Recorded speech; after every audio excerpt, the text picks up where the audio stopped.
Welcome back, you guys. I'm EFC. This is Blue Line CV, and today I'm here to bring you guys a predicted 11 plus preview for our upcoming game tomorrow evening against Crystal Palace.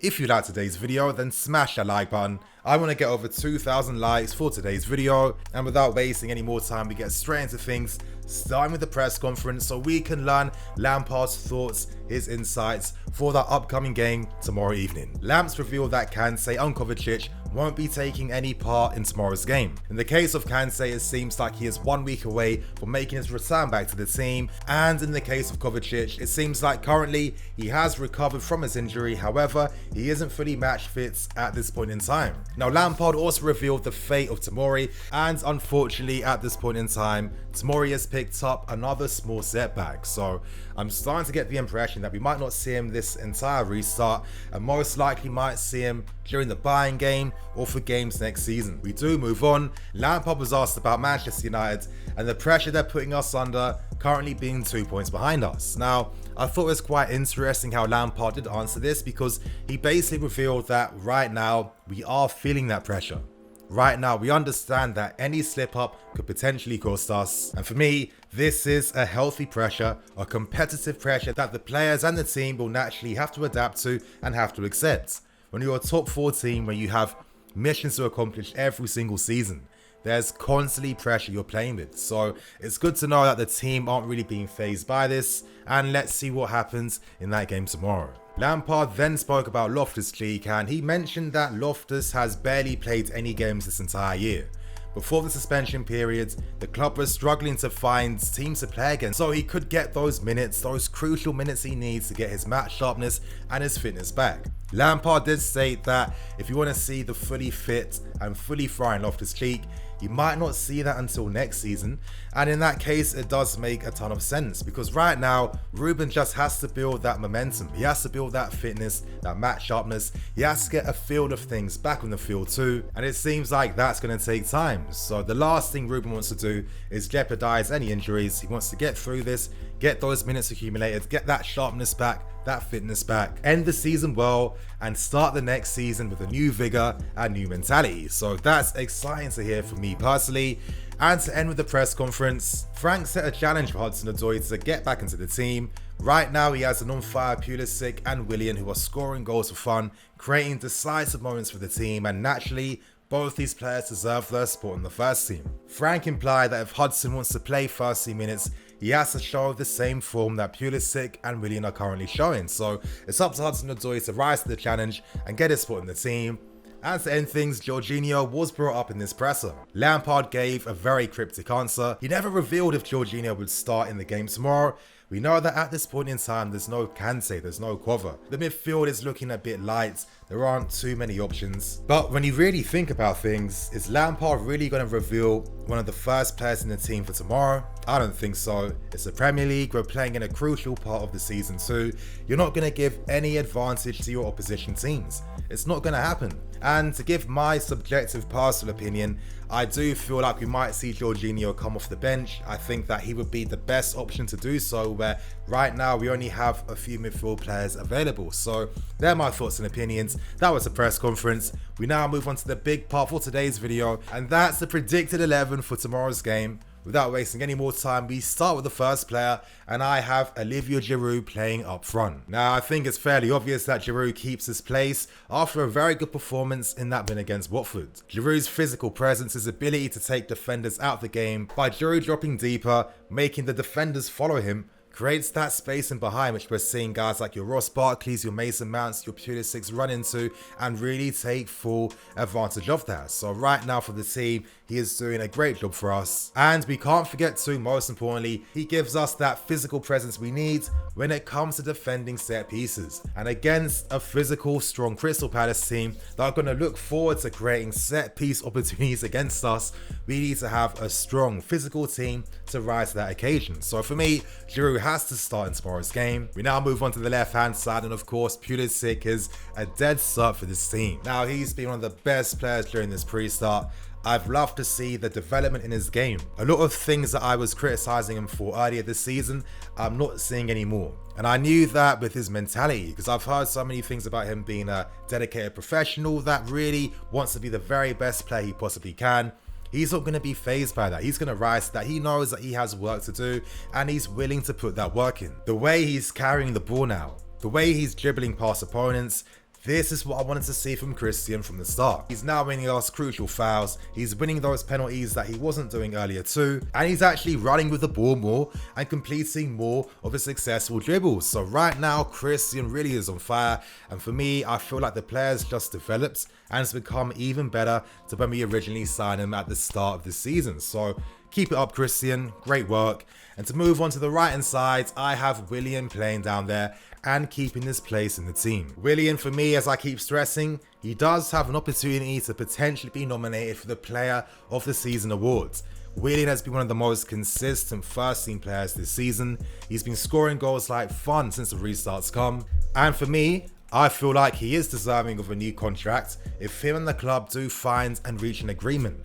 I think Willian does have a few more years to offer us some great quality, some great service, and I think that it might be the best thing to do to sign the player, allowing us to free up funds to prioritise other areas for the team for next season. We now start with the midfield, and starting down the right hand side, I have Mason Mount playing. Now, Mount has really taken up the creative role for the team really well. He's really stepped up, and it's quite clear that with him playing a lot deeper, with him receiving a lot more touches of the ball in areas where he can actually influence the game, we're seeing his creative abilities. We're seeing those passes between the lines. We're seeing those excellent set piece deliveries too. And we're seeing a player that's confident to take the game to opponents and create for his teammates. So what I'm noticing with how Lampard does use his two number 8s is that 1-8 tends to be the more complementary, balanced midfield player that is more involved in the build-up phase, that is involved in creating opportunities, and the 8 playing alongside him is a lot more attacking focused. He focuses on making runs inside the box and isn't too involved in that build-up phase and obviously creating moves for the team. And this moves us on very nicely to Ross Barkley. Now, I've been rewatching all our games we played this season. After the game against Watford, I did notice that, yes, I did critique Barkley for not having enough of a creative presence in midfield. However, I started to think that's what Mason's there for. Now, Barkley doesn't necessarily have to do that. His role is to get inside the box, to get on the end of things, to take shots on goal and try to affect the goal. And that's one thing that he's definitely been doing. And for me, this is another prime example of how Lampard knows how to get the very best out of every player playing in his first 11. He knows how to balance the team, fine-tune it, tweak it to the best minute details to get the very best out of players. So it's no surprise to me why we're seeing guys like your Ross Barkley showing a new lease of life. He's doing really well, and I'm expecting him to start in tomorrow's game. Now, to complete the midfield 3, who are we going to see in this position? We know that there's no Kante, there's no cover, and right now it's either between Billy Gilmour or Jorginho. So for this team, I have a feeling that Lampard is going to start Gilmour in the game tomorrow.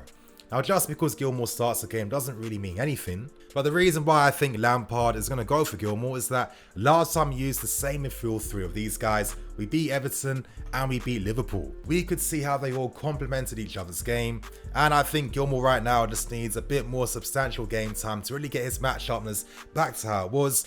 He's making a few sloppy mistakes, but for me, this is mainly due to being very young and not having those same minutes. So let's have some more patience with Gilmour. We're going to need his exceptional passing range against Crystal Palace. We're going to need Gilmour to find players like Barkley and Mason between the lines, and he's much better at doing that compared to a Jorginho. So for me, I have Billy Gilmour playing in midfield. This now takes us on to the back 4, starting down the left-hand side, and I see Azpilicueta keeping his place in this team. Now, Aspi has really been growing on me a lot more. I think during the restart, he's really stood out even more, and I guess if you think about it, players who naturally look after themselves, who have had a history of being great professionals, that have the stamina levels, the engines to play week in, week out, well, they're really starting to shine during these periods because their natural level of fitness is coming through and giving them that extra boost they need in games. I think we're seeing this in Aspi, and I also think we're seeing other improvements in him as well.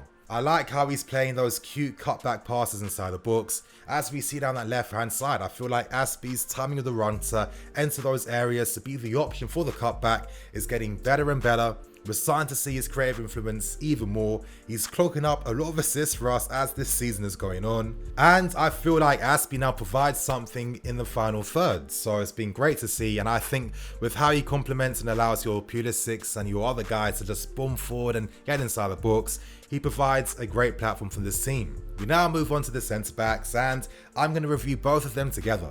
I think it's fairly obvious that we are going to see Zuma and Christensen keep their place in the team for the game tomorrow night. I was really impressed by their partnership. I thought that they understood each other's game. I thought they worked well together. They moved that ball very quick as well, and I think that maybe we get the best of both worlds when we use both these guys together.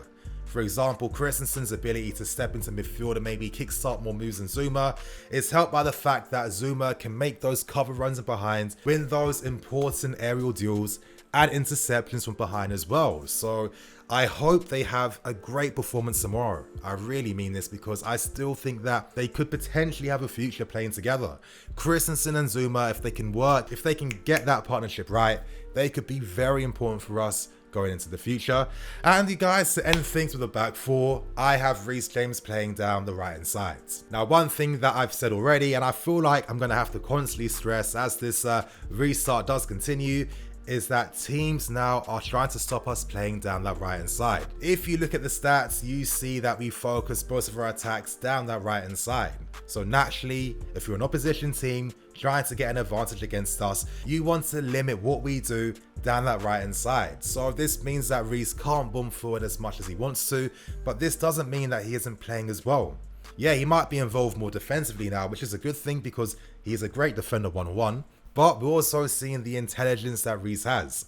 We cannot forget that for Wigan last season and throughout his academy days too, he's played a lot of games in midfield. He's literally a modern day fullback. Reece James is comfortable making infield runs, inverted runs to obviously keep that dominance in the wide position. So I bring this up because we need to be aware of the creative solutions we're looking to find to obviously break down these teams and continue to attack down both flanks. So Reece might look a bit different, but that doesn't mean that his quality has diminished and gone down. And to end things, I have Kepa in goal.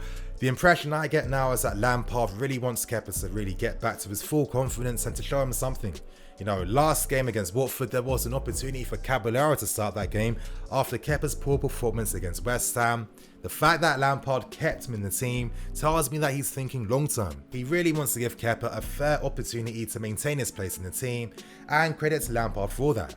It's now up to Kepa to make something from this, find some momentum, find some form, and keep that consistency. But anyway, you guys, that is going to be me for today. As you can see on the sub bench, I can imagine your Hudson-Odois and your Jorginhos getting some minutes as the game goes on. I'm hoping to see Ruben continue his path to recovery. He's looking sharper and sharper in every single game. And it would be nice to see Tammy get a goal coming off the bench as well. But anyway, you guys, on that note, I'm going to wrap things up and keep things moving. Remember to like, comment, and subscribe.